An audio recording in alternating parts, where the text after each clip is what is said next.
सादर जय श्री कृष्णा साथियों, कैसे हैं आप सब। आई होप आप सब लोग अच्छे होंगे, अपना और अपनों का ख्याल रख रहे होंगे। तो मैं हूं चित्रा झा और मेरे नए चैनल हमारे सपने में आप सब लोगों का बहुत बहुत स्वागत है। तो साथियों, जो आज का ब्लॉग है वो जन्माष्टमी का ब्लॉग है। तो सबसे पहले आप सबको जन्माष्टमी की ढेर ढेर सारी शुभकामनाएँ। और साथियों, आज के जो ब्लॉग में मैं आप लोगों के साथ में शेयर कर रही हूँ कि हमारे यहाँ पर जन्माष्टमी हम किस प्रकार मनाते हैं, क्या कुछ करते हैं, क्या तैयारी करते हैं, ठाकुर जी की सेवा में किस प्रकार से मैं अपना पूरा दिन गुजारती हूँ और व्रत वगैरह कैसे रखा जाता है, वही सब मैं आपको बताऊंगी।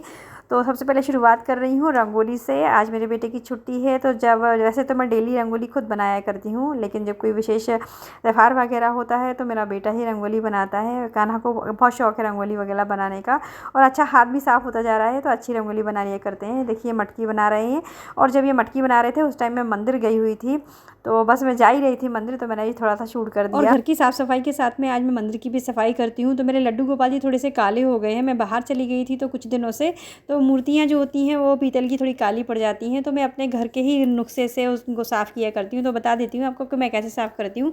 दही में थोड़ा सा अमचूर और एक चीनी पाउडर थोड़ा सा मिला लेती हूँ। चीनी पाउडर ना हो तो अपन चीनी भी मिला सकते हैं। मैंने अपने अंदाज से 2-3 चम्मच दही लिया है और 1 चम्मच चीनी पाउडर डाल लिया है, और 1 चम्मच से थोड़ा सा कम मैंने अमचूर पाउडर लेकर मिक्स कर लेती हूँ और अपने लड्डू गोपाल जी को लगा करके मैं छोड़ देती हूँ। कुछ काले पड़ गए हैं इसलिए थोड़ी देर छोड़ रही हूँ, नहीं तो अपन तुरंत भी मल के साफ़ करते हैं तो आराम से उसके बाद में अपन जल से धो लीजिए, साफ़ हो जाते हैं। बस ऐसे ही मैं अपने लड्डू गोपाल जी को साफ़ किया करती हूँ, और बाकी जो पीतल की मूर्तियाँ हैं वो भी मैं ऐसे ही साफ़ करती हूँ। मैंने सोचा चलिए आपको बता देते हैं, क्योंकि त्यौहार वाले दिन कभी कभी क्या होता है कि हम बाहर नहीं जा पाते हैं, और अचानक जब हम, मेरे संग में तो ऐसा ही होता है कि ऑफिस वगैरह का काम ज़्यादा रहता है, तो ज़्यादातर मैं चीज़ें अपने घर पर ही किया करती हूँ। तो बस इस तरह से मेरी मूर्ति बहुत अच्छी तरह से साफ़ हो गई थी, देख लीजिए आप भी। आज कान्हा जी का जन्मदिन है, तो मैं इनको सुबह में भी और शाम में भी दोनों समय नए वस्त्र पहनाती हूँ, और यथासंभव जैसा मुझे श्रृंगार करना आता है वैसा श्रृंगार करके प्रसाद वगैरह चढ़ाती हूँ, फूल चढ़ा देती हूँ, सुगंधित जो अपना इत्र वगैरह होता है वो लगा दिया करती हूँ। डेली जैसी पूजा करती हूँ सुबह के टाइम में वैसी ही मेरी पूजा होती है। और भोग में भी मैं प्रसाद में मिठाई वगैरह या फल चढ़ाती हूँ, और दिन में फिर जब मैं फलहार वगैरह बनाती हूँ तो वो अलग बनता है, और आरती कर देती हूँ, और जो उनका पाठ जो मुझे आता है वो मैं पाठ कर लिया करती हूँ। इस तरह से मेरे सुबह का टाइम गुजर जाता है। और ये देखिए हमारे कान्हा जी की भी अब रंगोली पूरी तैयार हो गई है, आपको दिखा देती हूँ कैसी बनी है, बताइएगा। मेरा बेटा रंगोली वैसे मुझे लगता है कि अच्छी ही बना लेता है बेटे के हिसाब से, लेकिन आप लोग बताइएगा आपको कैसी लगी। और आज जन्माष्टमी का व्रत हमारे घर में सभी लोग रखा करते हैं। वैसे तो मैं मीठा बनाती हूँ अपने लिए, लेकिन अब सब लोग करते हैं, तो हस्बैंड को शुगर है और बेटा भी करता है, तो मैं साबूदाने की खिचड़ी बना लिया करती हूँ, और फल वगैरह जो होते हैं बस इन्हीं का ही मैं भोग भी लगाती हूँ, और इन्हीं को ही हम लोग फिर खा भी लेते हैं।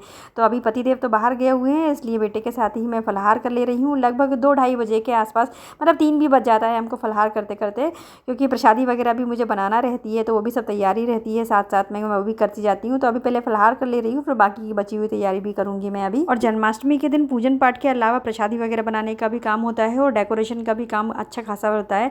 तो समझ लीजिए इन सब कामों में मेरा बेटा बहुत मेरी हेल्प करता है। वो जब घर में रहता है ना, तो वो बहुत सारे काम मेरे कर दिया करता है। तो अभी जब मैं प्रसादी बना रही थी तो बोलने लगा, माँ हम डेकोरेशन कर देते हैं।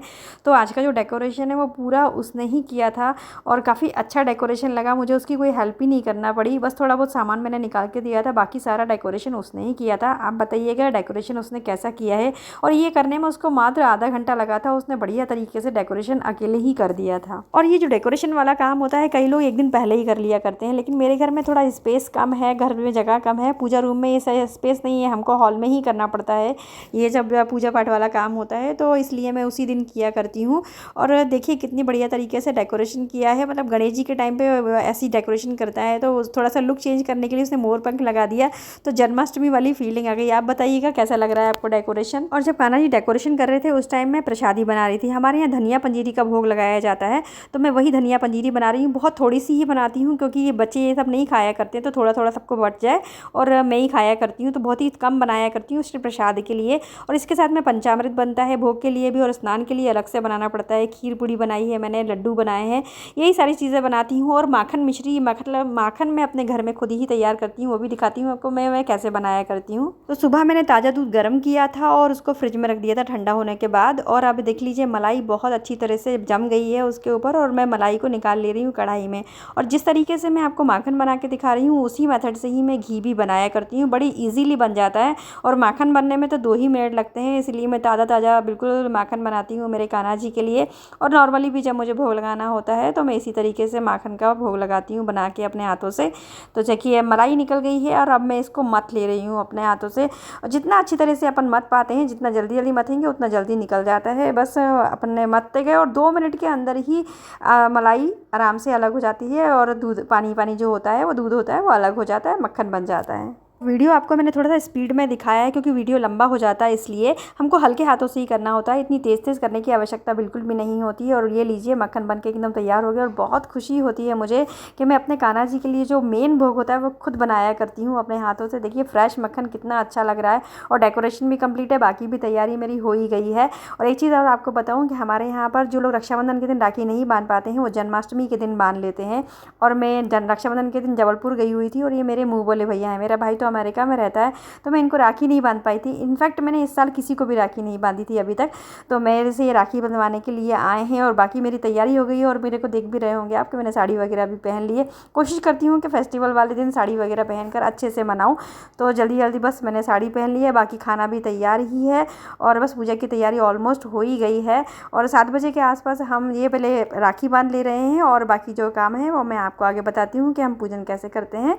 और हाँ, ये जो हमारे यहाँ का रिवाज है ना जन्माष्टमी वाले दिन राखी बांधने का, ये मुझे बड़ा ही अच्छा लगता है। क्योंकि कई बार ऐसा होता है कि भाभी यदि मायके चली गई हो रक्षाबंधन के दिन तो फिर हम उसे राखी नहीं बांध पाते हैं, तो फिर हम जन्माष्टमी के दिन बांध लेते हैं। और यदि भाभी चाहे तो भाभी जन्माष्टमी के दिन अपने मायके जाकर के भाई को राखी बांध सकती है। इस तरह से कोई भी राखी बिना बांधे नहीं रहता, सभी लोग रक्षाबंधन का त्यौहार आराम से मना लेते हैं। और मेरे बच्चों की तो राखियाँ इतनी सारी बाद में आई हैं ना कि वो सब रखी ही रह जाती हैं। अगर जन्माष्टमी के दिन अगर हम राखी नहीं बांधते होते तो मेरे बच्चों की बहुत सारी राखियाँ मौसी वगैरह ने जो भेजी हैं, दीदियों ने भेजी है, तो उनकी भी राखियाँ मैं आज बच्चों को बांध रही हूँ। मैं खुद ही बांध दिया करती हूँ क्योंकि अब मेरी बेटी तो है नहीं, तो इसलिए मैं रक्षाबंधन के दिन अपने बच्चों को बची हुई जो राखियाँ होती हैं वो सब बांध दिया करती हूँ जो बाद में आती हैं। और मेरी भी एक ननद की राखी बाद में आई थी, मैं भोपाल से जब चली गई, भोपाल में आई तो फिर वो रखी रह गई थी, तो उसे मैंने आज बांध लिया है। और कैसी लग रही है बताइएगा, हम दोनों की ड्रेस से मैच हो गई, इतना अच्छा लग रहा था देखकर। और हमारे यहाँ शाम के टाइम पर मतलब 7:30 पौने 8 बजे के आसपास आरती पूजा करके भोग वगैरह लगा के लड्डू गोपाल जी को इस तरह से एक टोकरी में कपड़ा बिछा के और फूलों से सजा दिया जाता है टोकरी को, और उसमें जन्म कराने के लिए लड्डू गोपाल जी को बिठा दिया जाता है। और एक साथ में ककड़ी रख दी जाती है, कुछ फल वगैरह और भी रख दिए जाते हैं, और फूलों से ढककर एक कपड़े से ढक दिया जाता है। और जैसे ही रात में 12 बजता है तो कान्हा जी का जन्म कराया जाता है, ताली बजाकर, घंटी बजाकर, शंख बजाकर, जो भी आपके पास है वो बजा दिया जाता है। और हाथी घोड़ा पाल की जय कन्हैया लाल की बोलते हुए हम कान्हा जी का जन्म कराते हैं। उसके बाद हम कान्हा जी का अभिषेक करते हैं। तो अभिषेक वैसे तो मैं और मेरे हस्बैंड मिलकर किया करते थे, लेकिन अब मेरा बेटा बड़ा हो गया है तो ये सब काम करने में उसे बहुत अच्छा लगता है, और मैंने सब चीज़ें सिखा दी हैं, वो प्रॉपर तरीके से सीख भी गया है, तो अब वही ये सब कुछ किया करता है। और मुझे भी बहुत अच्छा लगता है, बच्चे इन तरीक़ों से हमारी सब चीज़ें रीति रिवाज सीख जाते हैं, तो वो प्रॉपर सीख गया है, तो इसलिए अब वही करता है, और मुझे भी बहुत अच्छा लगता है ये सब करने में।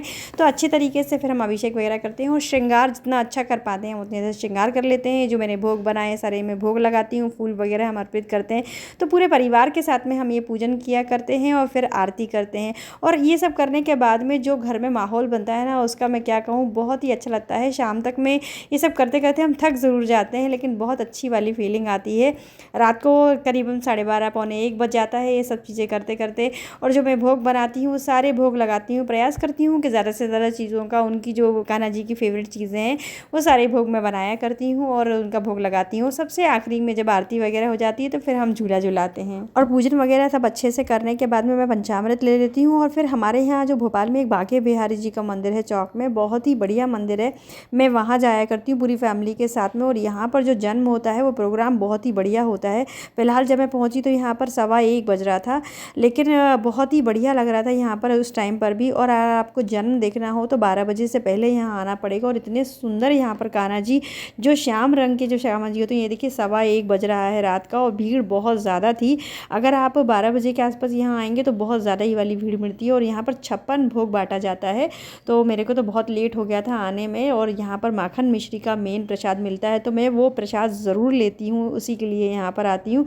और ये देखिए कितना प्यारा डेकोरेशन हुआ है। यहाँ भोपाल में बिरला मंदिर भी बहुत अच्छा है, लेकिन वहाँ पर तो बहुत ज़्यादा वाली भीड़ होती है। और यहाँ पर ये थोड़ा सा अंदर पड़ता है चौक में, ज़्यादा लोगों को पता नहीं है, लेकिन यहाँ के लोग तो बहुत ज़्यादा ही आया करते हैं। तो बस हम पूरी फैमिली के साथ में यहाँ पर आते हैं, कान्हा जी के दर्शन करते हैं और प्रसाद वगैरह ले लेते हैं, फिर हम घर जाते हैं और मैं जो प्रसादी होती है वही खाती हूँ। और ये लीजिए माखन मिश्री की प्रसादी जिसके लिए मैं यहाँ आई हूँ वो मैंने ले ली है और मैं इसे खा ले रही हूँ।